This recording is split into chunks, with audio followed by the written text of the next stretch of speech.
கிருஷ்ணகிரியில் ரேஷன் கடைகளில் கூட்டுறவுத்துறை அமைச்சர் திடீரென்று நடத்திய சோதனையில் சரியாக பணி செய்யாத விற்பனையாளரை இடமாற்றம் செய்து உத்தரவிட்டார்.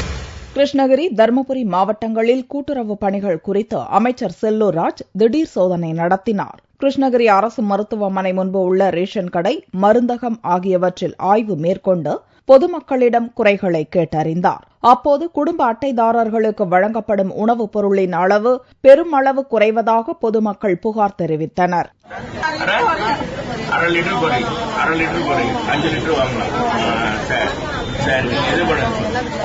மேலும் மண்ணெண்ணெயில் லிட்டருக்கு 200 மில்லி வரை குறைவதாகவும் பொதுமக்கள் குற்றம் சாட்டினர். இதைத் தொடர்ந்து மண்ணெண்ணெய் வழங்கும் இடத்தில் பணியில் இருந்த விற்பனையாளரை அமைச்சர் உடனடியாக இடமாற்றம் செய்து உத்தரவிட்டார். இதுபோன்ற அனைத்து ரேஷன் கடைகளிலும் அதிகாரிகள் அடிக்கடி சோதனை மேற்கொள்ள வேண்டும் என்று பொதுமக்கள் கோரிக்கை விடுத்தனர்.